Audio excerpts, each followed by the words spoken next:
Students, how are you. और आज फिर से हम मैथ्स क्लास को लेने जा रहे हैं। वही यूनिट हम अपनी कंटिन्यू करेंगे जो हम मैथ्स 3 की पढ़ रहे थे, मैट्रिक्स, और उसके आगे का पार्ट देखेंगे। अभी तक हमने टाइप्स ऑफ मैट्रिक्स और इन्वर्स कैसे फाइंड करते हैं मैट्रिक्स का ये देखा था। उसी को यूज करके अब हम आगे चलेंगे। मैट्रिक्स है ही हमारी लिखी हुई, यूनिट नंबर 1 चल रहा है हमारा मैथ्स 3 का। और आज का जो हमारा टॉपिक है, solve the simultaneous linear equation by matrix method. ये पढ़ना है हमको। मतलब लीनियर इक्वेशंस हमें 3 वेरिएबल्स वाली मेंशन होंगी, 2 की भी हो सकती है पर 2 इज टू इजी। तो 3 वेरिएबल की लीनियर इक्वेशन हम देखेंगे इसमें, और 3 वेरिएबल वाली ही ली जाएंगी। 3 वेरिएबल्स होंगे हमारे एक्स वाई जेड के फॉर्म में होंगे, और हमें इसको मैट्रिक्स मेथड से इसको सॉल्व करना है। तो ये है हमारा मैट्रिक्स मेथड। इससे पहले फर्स्ट सेमेस्टर में हम इसी को पढ़ चुके हैं डिटरमिनेंट मेथड से, तो डिटरमिनेंट मेथड नहीं यूज करना है। आज हमें नया मेथड करना है, डिटरमिनेंट मेथड, और इसका एक और पॉपुलर नेम है डिटरमिनेंट मेथड। ये इसको छोड़ देंगे, ये नहीं पढ़ना है हमें इस वाले सेमेस्टर में, क्योंकि ये हम पहले से पढ़ चुके हैं। और हम लेंगे अपना मैट्रिक्स मेथड। तो मैट्रिक्स मेथड में क्या है, हम इक्वेशंस दी रहेंगी, स्टेप्स इसमें ऐसे रहेंगे कि जो इक्वेशंस हमें इक्वेशंस गिवन होंगी, इक्वेशंस गिवन है, और उसको हम इस फॉर्म में लिखेंगे, ax is equal to B.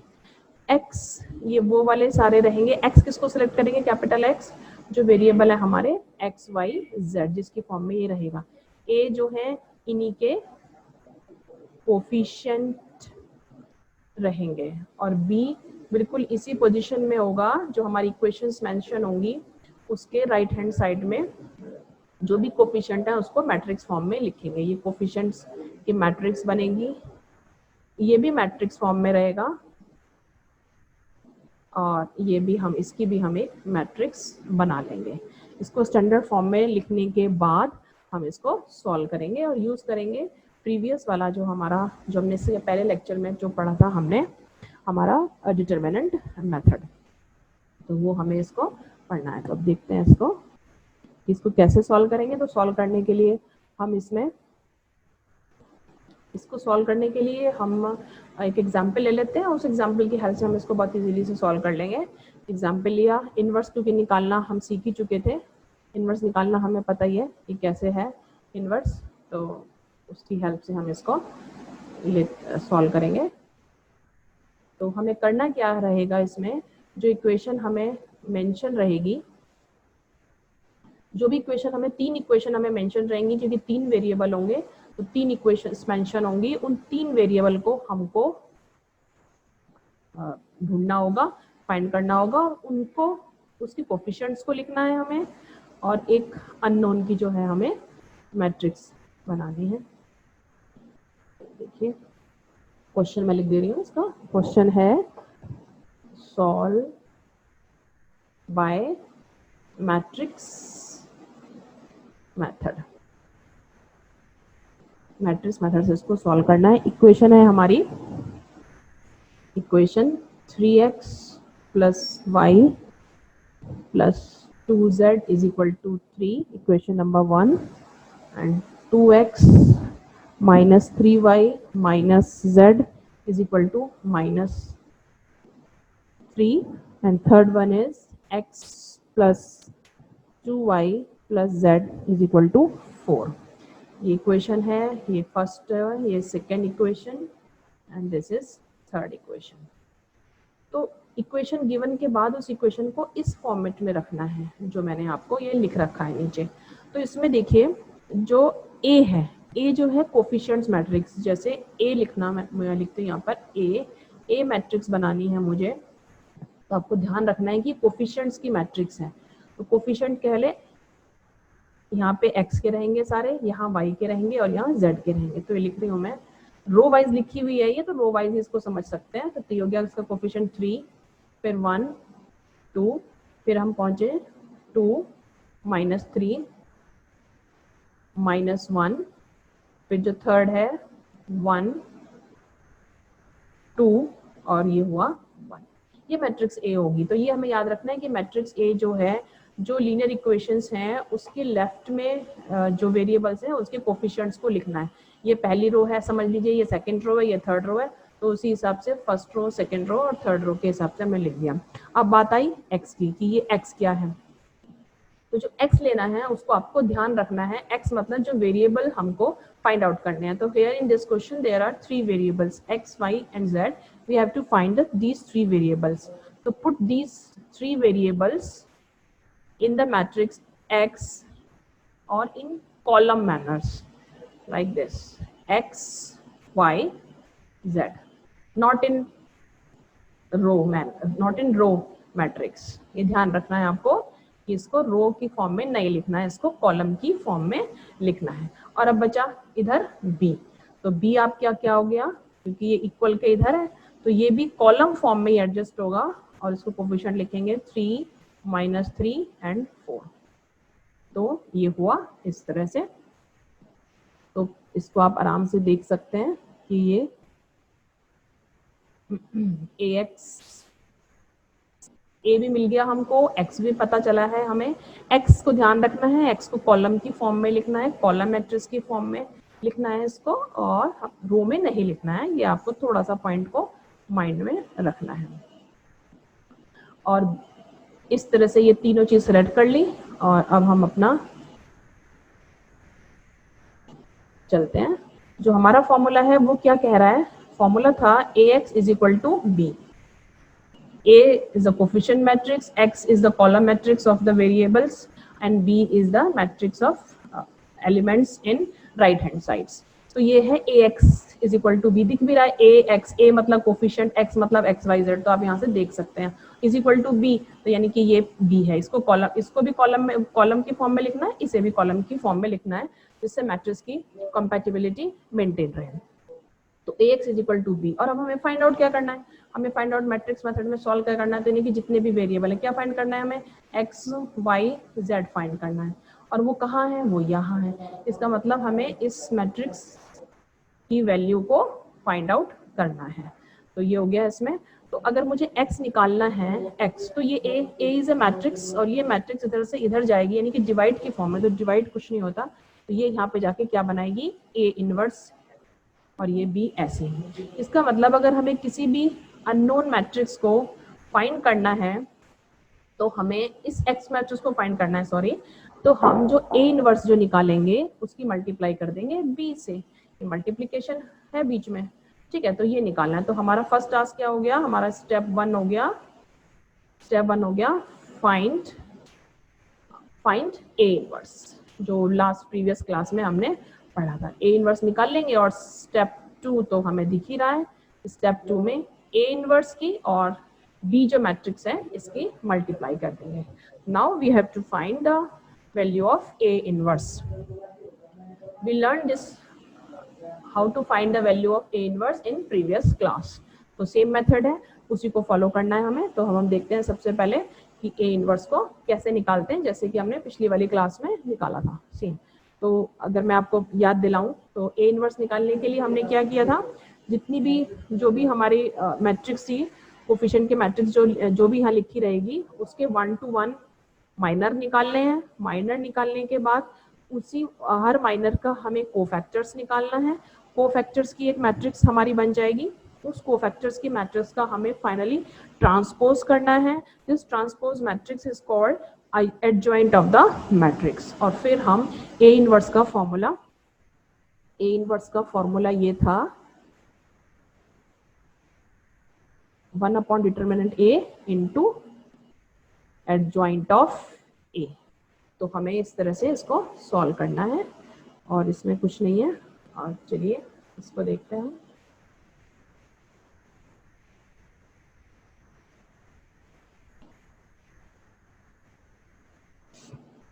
तो सबसे पहले जो हमारी मैट्रिक्स है, फर्स्ट स्टेप हो गया फाइंड ए इनवर्स। पहला स्टेप ए इनवर्स को फाइंड करना है। तो सबसे पहले जो हमारी ए मैट्रिक्स है, वो मैट्रिक्स एक्चुअली मैट्रिक्स जो है वो ये है 3 3 1 2 एंड 2 -1 सॉरी 2 -3 -1 एंड 1 2 1 1 2 1। इसको इस तरह से लिख देंगे हम ये ये हो गई हमारी मैट्रिक्स ए। इसका अब हमें डिटरमिनेंट फाइंड कर लेंगे हम। इसका डिटरमिनेंट फाइंड करने के लिए मैं यहीं एडजस्ट करती हूँ। इसका डिटरमिनेंट निकालना है हमें। इसका डिटरमिनेंट निकालने के लिए इसी को हम ये, क्योंकि ये स्क्वायर ही है, डिटरमिनेंट हमेशा स्क्वायर में होता है, ये आपको बस थोड़ा सा ध्यान रखना होता है। मैट्रिक्स जो है वो किसी भी ऑर्डर में हो सकती है, लेकिन जो डिटरमिनेंट है हमारा वो हमेशा ये, इसी का डिटरमिनेंट लिख दिया मैंने। इसको सॉल्व किया। डिटरमिनेंट ए को बिल्कुल सॉल्व करना है, ये ऐसे, और ये इसकी वैल्यू थी हमारी -3, तो 3 किया इसकी और इसे। होपफुली ये स्टेप आपको याद होंगे अभी भी। मैं ऐसा मान के चल रही हूँ बिल्कुल कि यहाँ पे साइन चेंज करेंगे, -1 ये ऐसे कटेगा और फिर ये ऐसे कटेगा, वही वाला स्टेप है। यस, अगर आप पहचान पा रहे हैं तो ये ऐसे +2 और ये वाली लाइन कट हुई, वर्टिकल हॉरिजॉन्टल 2 दोनों तरह से काट के हम इसका 4 और -3 +3 ये कर देंगे और डिटरमिनेंट की वैल्यू को सॉल्व हम इसकी कर देंगे। डिटरमिनेंट की वैल्यू निकालनी है, उस दिन मैंने इसको बाद में निकालना बताया था। आज आप इसके डिटरमिनेंट की वैल्यू निकाल सकते हैं और इसकी वैल्यू आ गई 8। इसमें कंडीशन थी कि ये 0 के इक्वल नहीं होना चाहिए, इसकी वैल्यू आ गई 8। अब हम इसके कोफैक्टर्स की मैट्रिक्स बनाएंगे। Matrix of cofactors of matrix of cofactors of A. A जो है, ए जो मैट्रिक्स थी ये डिटरमिनेंट की फॉर्म में, इसी को मैट्रिक्स की फॉर्म में लिख दें। तो इसका हमें कोफैक्टर्स की मैट्रिक्स बनानी है। तो उसकी मैट्रिक्स बिल्कुल वैसे ही बनेगी। पहले आप माइनर निकालेंगे 1 बाय 1, जैसे लास्ट क्लास में किया था हमने, तो इसलिए मैं इसको पूरा डिटेल में नहीं कर रही हूँ, इसको मैं सीधा लिख रही हूँ। आप लोग इसको अपने ट्राई करिएगा अपनी रफ शीट पे कि ये कैसे आएगी कोफैक्टर की मैट्रिक्स। और ये हो गई -1 -3 और 7 3 1 -5 और 5 7 -11। ये कोफैक्टर की मैट्रिक्स हमारी हो गई। अब हम इसको, ये कोफैक्टर की मैट्रिक्स हो गई। अब हमें निकालना है adjoint matrix, matrix of A. Adjoint matrix क्या थी? एडजॉइंट मैट्रिक्स कुछ नहीं थे, बहुत ही इजी था।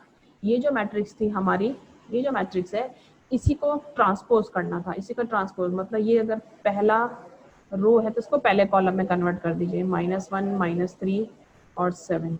जो सेकंड रो है ये सेकंड रो है हमारी, इसी को सेकंड कॉलम में कन्वर्ट कर दीजिए। और कुछ खास बात नहीं है इसमें। 3 1 -5 ये हो गया, बिल्कुल कॉपी कर दीजिए। बस थोड़ा सा स्टेप इसमें लर्निंग का काम थोड़ा सा ज़्यादा है कि ये चीज़ ऐसे करनी है, ये ऐसे करनी है, तो ये थोड़ा सा हमें याद रखना पड़ता है। और ये तीसरे वाला, जो तीसरी रो थी उसको तीसरे कॉलम में हमने चेंज कर दिया और ये आ गया हमारा एडजॉइंट मैट्रिक्स। अब हम ए इनवर्स निकालेंगे। तो ए इनवर्स क्या था? Adjoint of A upon determinant of A. Determinant of A की वैल्यू क्या थी? 8 थी, तो ये हो गया 1/8 और ये वाला हम पूरे का पूरा ऐसे ही इसमें कॉपी कर सकते हैं। तो ये हुआ -1 3 5 -3 1 7 और ये 7 -5 -11 ये हो गया। अब जो हमारा ये फर्स्ट स्टेप हमारा कंप्लीट हो गया। फर्स्ट स्टेप में हमें ए इनवर्स ही निकालना था।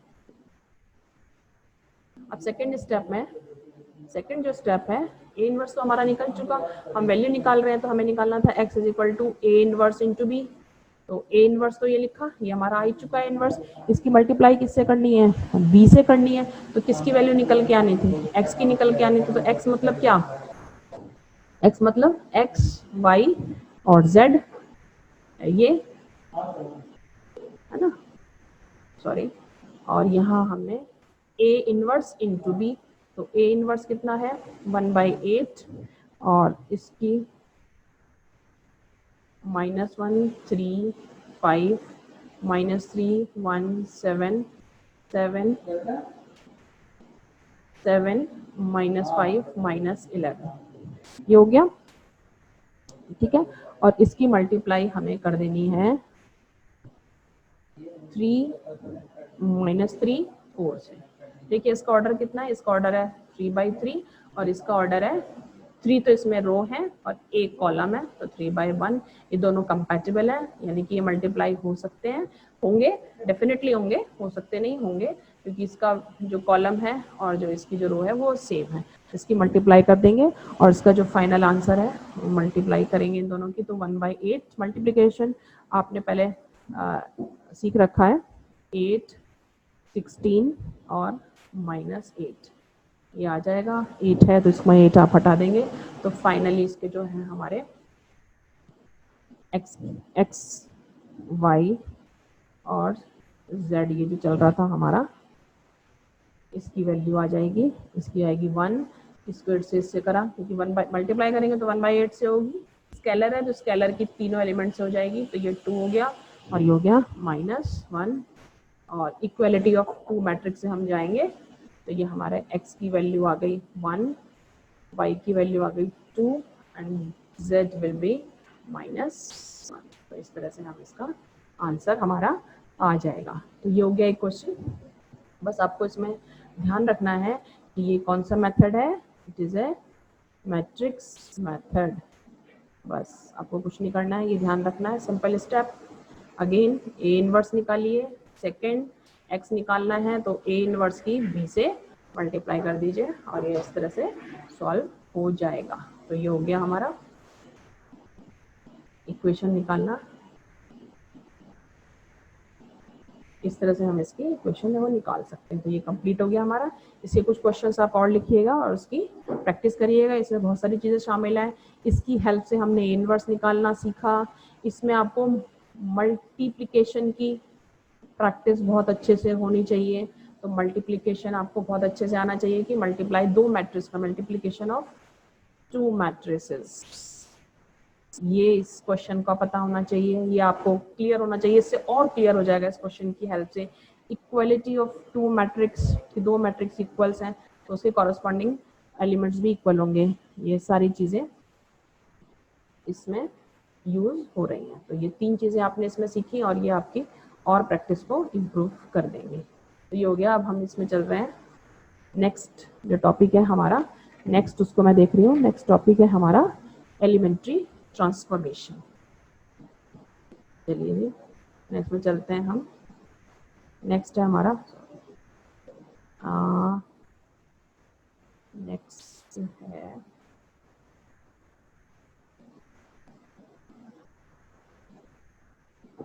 नेक्स्ट है एलिमेंट्री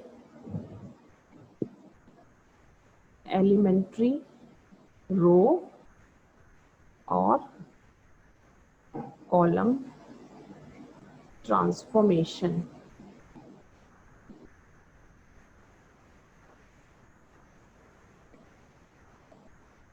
ये नेक्स्ट टॉपिक है हमारा, बहुत अच्छा टॉपिक है ये वाला, एलिमेंट्री रो कॉलम, जो रो में भी ट्रांसफर कर सकते हैं, कॉलम में भी ट्रांसफॉर्मेशन कर सकते हैं। क्या क्या होंगे ये ऑपरेशंस, ये 3 ऑपरेशंस हैं इसके अंदर 3 ऑपरेशंस हम पढ़ेंगे। वो तीनों ऑपरेशंस रो में भी हो सकते हैं और वो तीनों कॉलम के लिए भी एप्लीकेबल हैं। तो ये हो गया हमारा, तो हम ऑपरेशन देखते हैं वो कि क्या क्या है वो।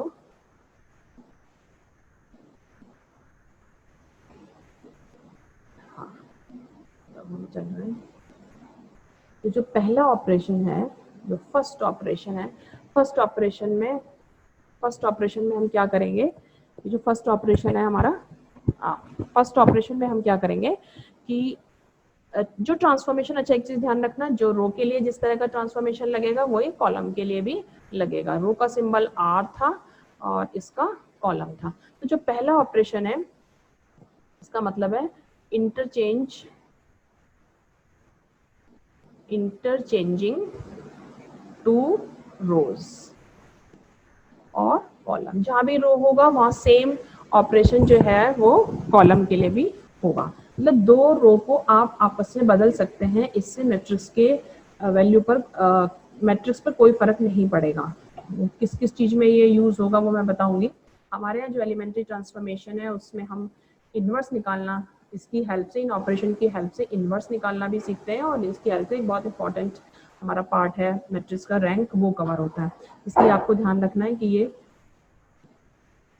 जो दो को चेंज कर सकते हैं, सिंबल उसका ऐसे रहेगा आर आई, इंटरचेंज का सिंबल ऐसे है, और ये है आर जे। एग्जाम्पल में ऐसे बताओ, R1 अगर ये ऐसे लिखा है R1 और फिर ये मैंने एरो लगा रखे हैं और R2 लिखा है, तो इसका मतलब है कि दो रो को हम आपस में बदल सकते हैं। 1 2 3 4 5 6, ये डिटरमिनेंट की तरह नहीं है, ये इसके इक्वल आ जाएगी। कैसे बदला मैंने ऑपरेशन, ये वाला ऑपरेशन लगाया तो ये रो ऊपर चली गई, 4 5 6 और 1 2 3। जैसे आपने कुछ ऑपरेशंस डिटरमिनेंट में लगाने सीखे थे उसी तरह से हैं, यहाँ कोई वैल्यू में कोई चेंज नहीं होता, इसे तो इक्वल है, इसी के इक्वल ये मैट्रिक्स है। तो पहला हुआ, मान लीजिए अगर वो कहे कि ऐसे लिखा हो, ऐसे, इसका मतलब R2 रो को R3 रेंज से इंटरचेंज कर रहे हैं, यानी कि R2 के प्लेस पे R3 आ जाएगी और R3 के प्लेस पे R2 आ जाएगी। तो ये हुआ हमारा पहला एलिमेंट्री ट्रांसफॉर्मेशन। सेकंड के लिए चलते हैं। हाँ, सेकंड ट्रांसफॉर्मेशन, जो सेकंड ट्रांसफॉर्मेशन है उसमें मल्टीप्लाइंग, ये 3 ट्रांसफॉर्मेशन है, ये आपको बिल्कुल प्रैक्टिस से वैसे रट जाते हैं, डिटरमिनेंट सीखा हुआ है तो कोई बिल्कुल दिक्कत नहीं होगी। मल्टीप्लाइंग एनी रो और कॉलम, जो ऑपरेशन जैसे कॉलम रो में है वैसे ही कॉलम में भी है। रो बाय एनी स्केलर, मतलब कोई भी किसी मैट्रिक्स के किसी भी रो में या किसी भी कॉलम में किसी भी स्केलर से मल्टीप्लाई करते हैं वो उसके इक्वल ही रहती है। तो इसको आप के आर आई, यानी कि कोई भी ऐसे समझ लो, मान लो मैंने लिखा 2 इंटू R2, इसका मतलब है second row is multiplied by 2। ये हो गया इसका मतलब, बिल्कुल इजी, डिटरमिनेंट की तरह ही लगेगा आपको ये कुछ कुछ।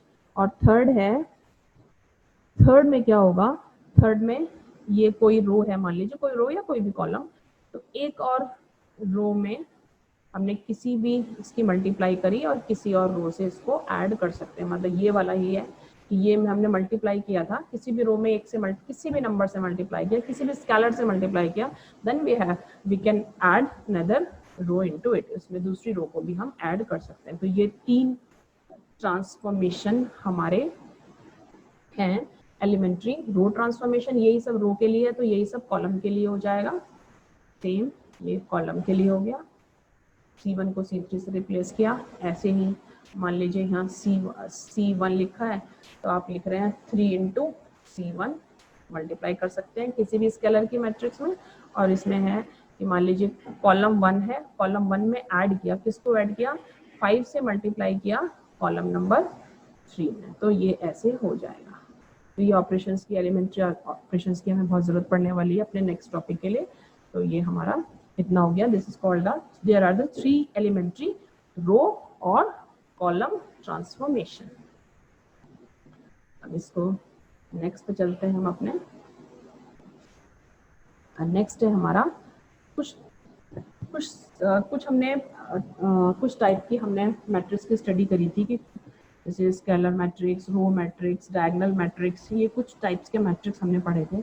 कुछ और इसमें स्पेसिफिक टाइप के मैट्रिक्स होते हैं जिनकी कुछ स्पेशल प्रॉपर्टीज भी होती हैं, तो वो मैं आपको थोड़े से टाइप्स ऑफ मैट्रिक्स बता रही हूँ। ये समझिए कि आपका पार्ट सेकंड है पार्ट 2। कुछ 5-6 हमने पहले पढ़ी थी, तो आज हम कुछ थोड़ी सी 3-4 और पढ़ रहे हैं तो थोड़ी सी पहले वालों से आपको अलग दिखाई देंगी। तो सबसे पहली है इसमें सिमेट्रिक मैट्रिक्स। सिमेट्रिक्स मैट्रिक्स है ये, इसको हिंदी में सममित आव्यूह भी बोलते हैं। सिमेट्रिक मैट्रिक्स कैसे है? ये स्क्वायर मैट्रिक्स होगी, स्क्वायर मैट्रिक्स के लिए होगी ये सारी प्रॉपर्टीज। स्क्वायर मैट्रिक्स कोई भी स्क्वायर मैट्रिक्स, ये आपको ध्यान है बच्चों, ये किसका सिंबल था? ये था ट्रांसपोज ऑफ अ मैट्रिक्स। हो सकता है आप लोग भूल गए हो। ट्रांसपोज ऑफ द मैट्रिक्स में क्या करते थे आप? रो चेंजेस इनटू कॉलम्स, इसको कॉलम में बदल देते हैं। तो इसको कुछ बुक में ये ऐसे भी लिखा मिल सकता है और ये डैश लगा हुआ भी मिल सकता है।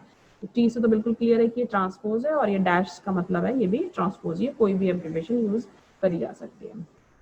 सिमेट्रिक मैट्रिक्स कोई भी स्क्वायर मैट्रिक्स है, let A B any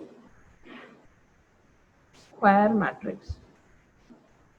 A कोई भी हमारी मैट्रिक्स है, स्क्वायर मैट्रिक्स है, तो अगर इसका मैं ट्रांसपोज करूं, जो स्क्वायर मैट्रिक्स गिवन है उसका ट्रांसपोज वही आए जो ओरिजिनल मैट्रिक्स थी ए, ये if the transpose of the given matrix is equal to the given matrix, then matrix is said to be symmetric matrix। तो आपको यहाँ से ध्यान रखना है, A transpose is equal to A। किसी भी स्क्वायर मैट्रिक्स का अगर ट्रांसपोज करते हैं और वो वही मैट्रिक्स रहती है जिसका ट्रांसपोज आपने किया था, तो ये matrix is said to be symmetric matrix. तो ये हो गया आपका पहला सिमेट्रिक मैट्रिक्स। अब सिमेट्रिक को थोड़ा बहुत चेंज करके एक और आएगी इसी के नाम की skew symmetric matrix. Skew symmetric matrix ये एक और आई, ये भी ए इज अ, फिर से हमने एक और स्क्वायर मैट्रिक्स ली,